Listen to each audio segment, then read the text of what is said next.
Verse 1, Chapter 12.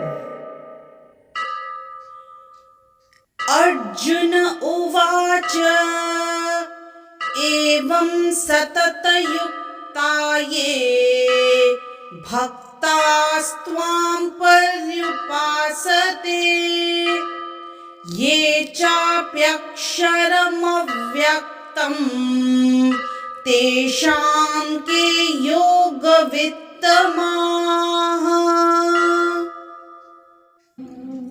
In this verse, Arjun inquired, which are considered to be more perfect, those who are always properly engaged in your devotional service, or those who worship the impersonal Brahman, the unmanifested?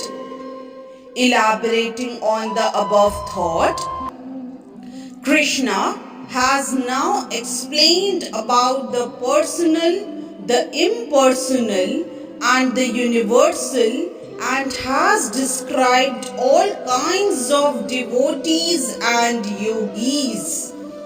Generally, the transcendentalists can be divided into two classes. One is the impersonalist and the other is the personalist. The personalist devotee engages himself with all energy in the service of the Supreme Lord.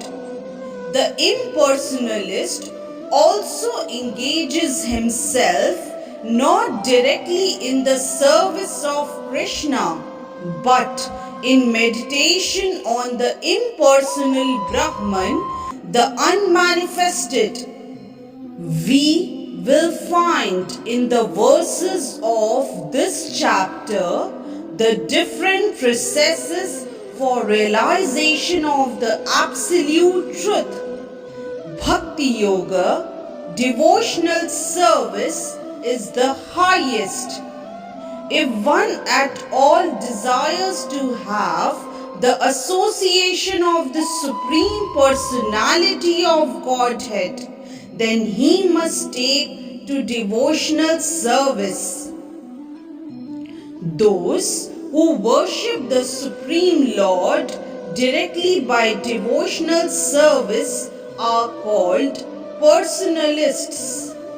Those who engage themselves in meditation on the impersonal Brahman are called impersonalists.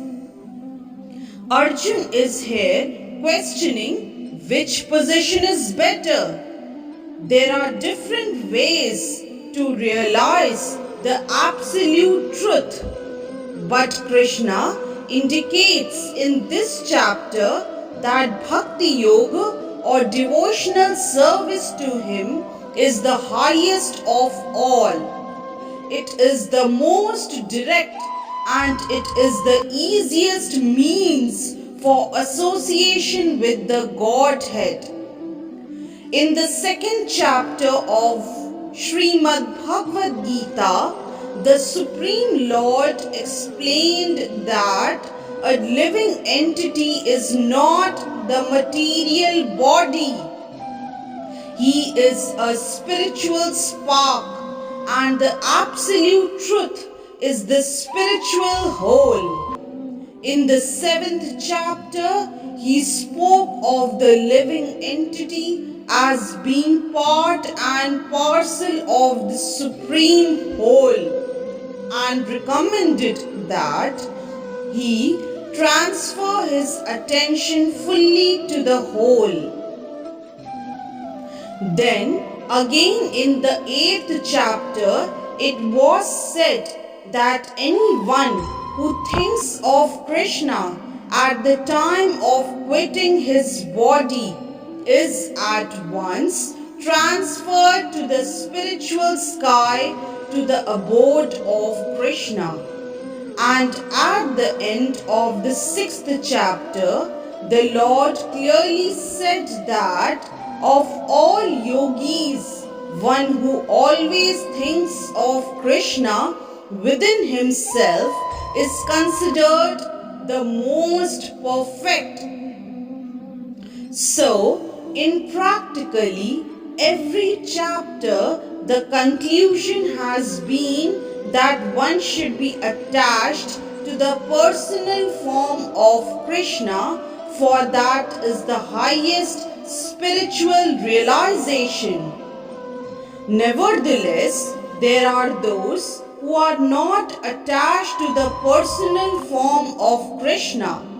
They are so firmly detached that even in the preparation of commentaries to Bhagavad Gita, they want to distract other people from Krishna and transfer all devotion to the impersonal Brahma Jyoti.